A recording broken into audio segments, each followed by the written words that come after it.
So this is one of the areas I wanted to show you here at TRWD. Let me show you around a little bit. I want you to take a look at this redbud. This redbud's out in the full sun, happy and healthy today, doing great. At this garden, they feature a great deal of truly native plants. Let me show you a few more. This is one of my favorites, the red sage. And then we've got Turk's cap over here. If you want to see hummingbirds, this is the plant. What's cool about a Turk's cap is the flowers are completely symmetrical. And so it is in the mallow or hibiscus family, and you take a look at the end of this, and the flower structure is so cool on those. This entire system is all designed to drain down into the Trinity River. Behind me, you can see, I just showed you what's in front of me, and then behind me, this little river carries the water down to a wetland. This is a vitex with a couple of bees hanging out on it today. So vitex is not a native, but it is definitely a very well adapted plant for North Texas. Another plant that I can't hardly get enough of is Berkeley sedge.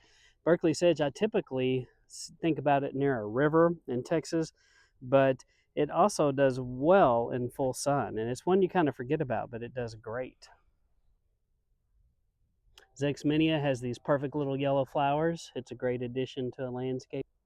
Here we are in this fantastic courtyard. Behind me, you see rainwater catchment systems, and they filled this courtyard with native plant species. We're going to take a look at a few. One of my favorites here, this is Greg's mistflower. If you want butterflies here in Texas, this is the plant you need. Another great plant is this rock rose. Here's another little courtyard area. Keep in mind that it's 100 degrees today, and these plants that I'm showing you are thriving and surviving in this hot Texas sun today. When it comes to landscape design, we should always incorporate some of these natives into our space, because the animals and the insects, they depend on these natives, and if we eliminate all these natives, they're going to struggle to survive here, and that affects our birds. It affects the food web, the food chain in drastic ways in which we don't even always understand. So consider natives. This is one of my all-time favorites. This is Flame acanthus, another one that hummingbirds love. Here's their rainwater catchment system here, where they're collecting the rainwater off of the roof and reusing it. So here in this property, this entire area drains down to this wetland. And in this wetland, it is full of native plants that help shade the area, and this thing stays full of water. And there's all kinds of amazing different plants. Now, it looks kind of wild and crazy to the untrained eye, but this has a very important function. And we need to always consider the wetlands, because I'll tell you in just a second, these wetland areas that you see behind me, they become a bird paradise. Birds and insects in the summer, they depend on this kind of water for them to function. And also this, believe it or not, this cleans the water. And when we pour concrete everywhere and we don't build these kinds of, basically this is a type of water catchment that's natural, and this is very important in our ecosystem. So look at this sea of Mexican feathergrass.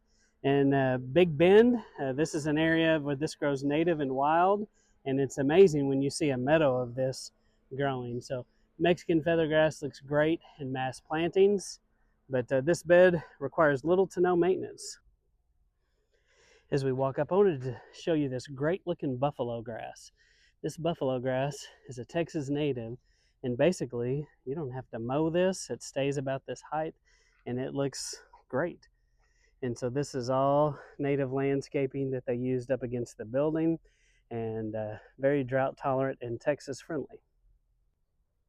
These types of yuccas are amazing, and you need to plan one of these in your next project. I'm out here on what they call the overlook, and it's a great spot to view, and I wanted to show you these different kinds of grasses that are out here. This is a permeable walkway that allows the water to go to the ground, and then these are different kinds of grasses. They've got St. Augustine here, they've got zoysia here, and they've also got just regular Bermuda. and they kind of wanted you to see. But what they each do.